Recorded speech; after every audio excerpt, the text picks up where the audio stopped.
Hello everyone, welcome to my channel B Pharmacy. So today I am discussing about the topic diabetes. So in this topic I am discussing about the definition of diabetes and its basic types, symptoms, complication and prevention. So first of all I am discussing the definition of diabetes. So diabetes is a disease that occur when your blood glucose, also called blood sugar, is too high in your bloodstream. Blood glucose is your main source of energy and comes from the food you eat.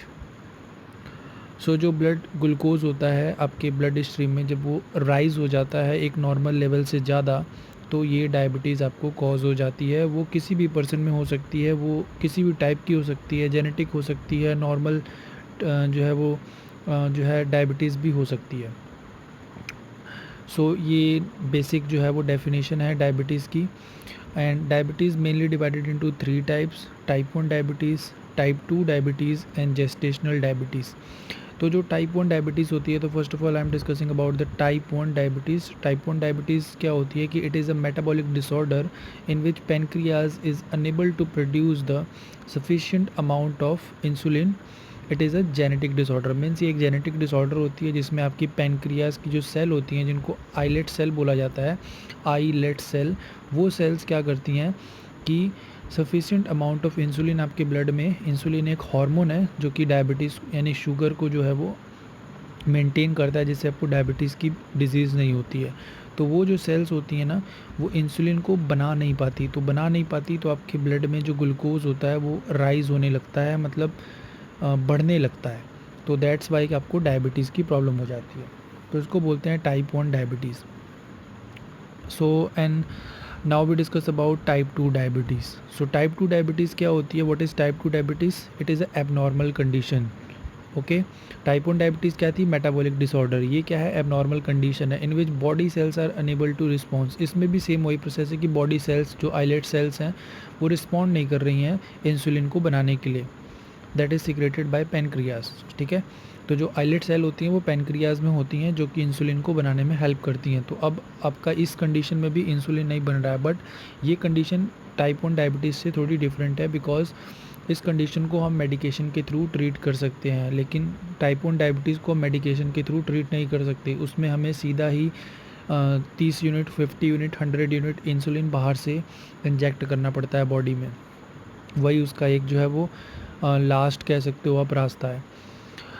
और जो type 2 diabetes होती है, इसमें हम medication का भी use कर सकते हैं और इंसुलिन भी दे सकते हैं अगर ज़रूरत पड़े तो। इसमें बेसिकली इंसुलिन रेजिस्टेंस हो जाती है, तो इस रेजिस्टेंस को हम, इस ब्लॉकेज को हम जो है वो ब्रेक भी कर सकते हैं by the help of various medication.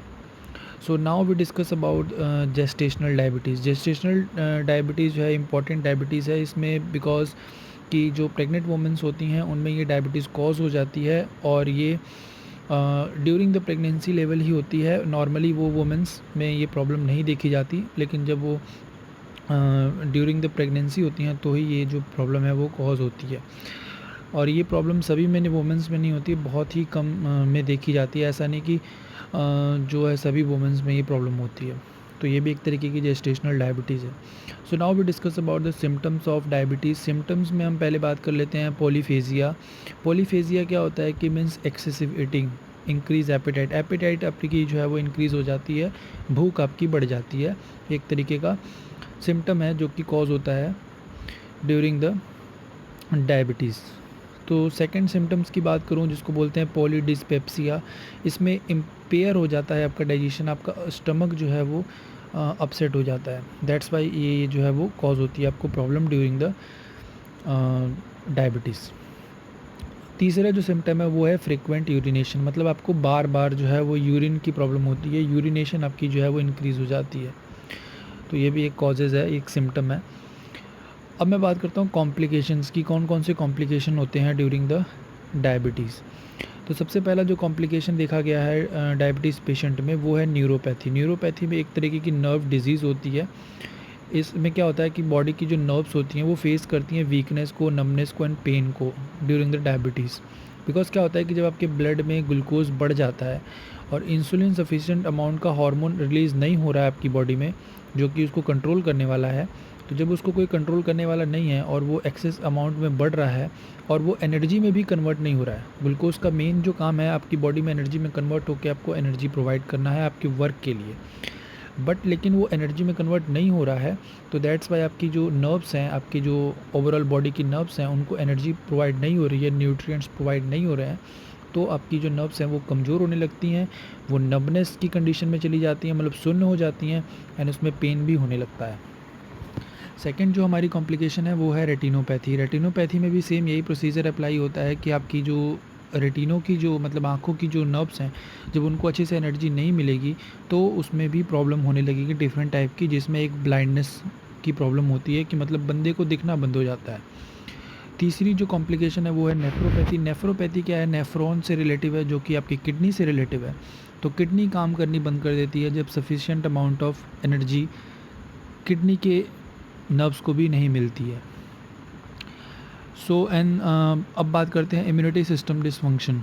तो अगर आपकी बॉडी की सारी नर्व्स को अच्छे से एनर्जी नहीं मिलेगी, अच्छे से न्यूट्रिएंट नहीं मिलेगा, तो ऑल्सो आपकी इम्यूनिटी भी जो है वो अफेक्ट हो जाएगी इस चीज़ से। तो इम्यूनिटी डिसफंक्शन होने का भी कारण है, मतलब आपकी जो पैथोजेंस एंड बैक्टीरियल इन्फेक्शन से लड़ने की जो पावर होती है बॉडी की, वो कमज़ोर हो जाती है थोड़ी बहुत। तो दैट्स वाई कि जो है आपको इम्यूनिटी डिसफंक्शन भी हो सकता है। अगली जो हमारी कॉम्प्लिकेशन है वो है पॉलीडिपेसिया। पॉलीडिपेसिया का मतलब क्या होता है कि एक्सेसिव थ्रस्ट होने लगता है, आपको बहुत ज़्यादा प्यास लगती है ड्यूरिंग द डायबिटीज़। जो अगली हमारी है वो है हाइपरकोलेस्टीमिया एंड एथेरोस्क्लेरोसिस कंडीशन। इसमें आपकी जो कोरोनरी आर्टरीज होती है, हार्ट की जो मेन आर्टरीज है, उसमें हो जाती है ब्लॉकेज, और जब हो जाती है ब्लॉकेज तो हो जाता है हार्ट अटैक।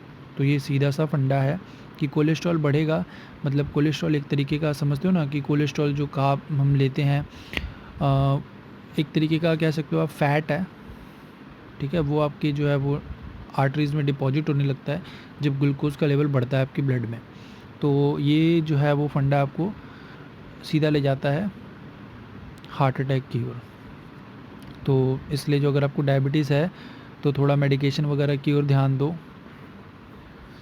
और अगला जो हमारा कॉम्प्लिकेशन है वो है rise in the free fatty acid FFA concentration, जिसको हम बोलते हैं short form FFA, free fatty acid. ये राइज़ हो जाते हैं। तो ये अगर ये राइज़ होंगे तो इनका भी सेम ही काम है, कार्डियोवैस्कुलर डिजीज़ होगी, ब्लड प्रेशर आपका बढ़ेगा, हार्ट अटैक की ओर आपको लेके जाएगा, इंसुलिन को रजिस्ट कर देगा, ग्लूकोज जो है वो आपका बढ़ने लगेगा, और ग्लूकोज बढ़ेगा और एनर्जी में कन्वर्ट नहीं होगा तो और भी दिक्कत है। तो दैट्स वाई ये हार्ट अटैक की सिचुएशन को कॉज कर सकता है।